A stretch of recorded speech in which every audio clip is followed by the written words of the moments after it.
here at the local Goodwill again. I had a pretty good look at the store, so let's see what we can come up with today.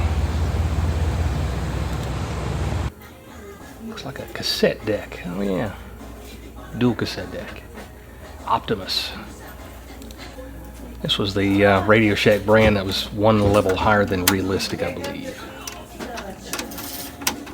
Yeah, not a Techniques, which was what I was looking for, but it'll do.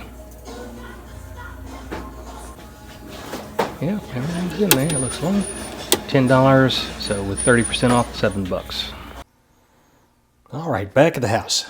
And if this is your first video in, this is a part 6 to a series of videos, and I'm building out a 1980s-ish stereo system here. I had hoped to stick with the Techniques brand, and I've got 3 components that are this one, and this one. And eventually, at some point, I hope to run across a CD player that's Techniques and also a tape player. I almost had one, but I tested it in the store and it started smoking. So, ended up, couldn't pass this one up. It was, I think I showed the price tag while it was in the store, but it was $10 regular price. I got 30% off, so it was $7. And I figured I'd give it a try. It's almost certainly going to need belts, as most of these do. Even if it does work, I'm going to replace them anyway, because they start to get brittle and they break and they just crumble inside there, or they turn into like a gooey material. Either way, you need to replace the belts after a certain amount of time as just regular service to these type units. Also want to address something from the last video. A lot of folks had mentioned when I tested these speakers that it sounded a little bit muffled and like the tweeters weren't putting out anything. I think it might be to do with this microphone. Now, let me show you what I'm using here. This little guy. This is the microphone I've got. What I'm going to do is I'm going to play some music and I'm going to hold it up a little closer to the speakers. That seems to be, it seems to be a weirdity of the microphone, I think, because as I stand here, it doesn't sound anything like what it sounds like when I play the video back. So we'll see where we get with that. So with that in mind, let me start with that first.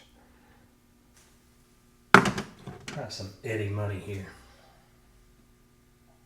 And again, this unit, the entire stack, none of it's been cleaned up yet. So it's still kind of dirty, just as it came from the Goodwill store. I'm going to clean all this up eventually, but I want to get the whole stack built out before I did that. All right, I'm going to hold the microphone up a little closer to the stereo.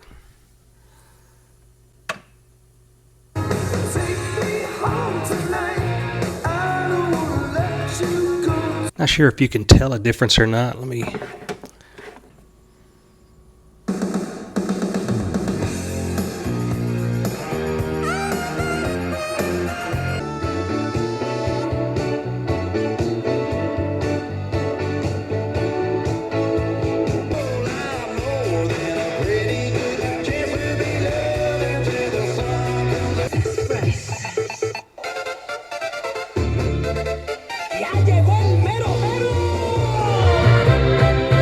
El terrible en la mañana, el que siempre con risas. What in the world?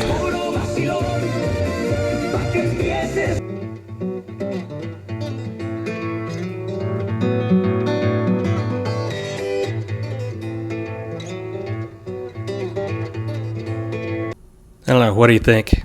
I've got the treble turned up. I've also got the loudness turned off, and that the loudness adds a lot of bass to it, so a lot of times it'll sound a little bit muddy if you got that on in certain recordings. I don't know. Sounds pretty good when you're standing here in front of it. But these speakers will do, and they're much better than the little bench speakers I was using to test it with, which these are considerably smaller. So yeah, big step up in that. I just want to address that first before I go any further. And a quick update on the speaker, the dust cover, and the cone there. It was dented in. Used a vacuum cleaner on that one. That one seems to be in good shape. It didn't have one. So, well, as far as the cassette goes, I need to crack this guy open, check the belts, but the big thing is I need to buy some cassettes. I don't actually have any right now. I have some that are original to when I was in the 80s and I bought them new, but they're in storage in another state. So don't have them with me. I'll search the Goodwills for cassette tapes and see what I come up with. In the meantime, this was just an update to show where the hunt is. Still need a turntable, and I'd like to get some floor speakers actually for this thing. And if I run across some more Technics branded components, the CD, the cassette, the turntable, that would be awesome as well. All right, until next time, catch you later.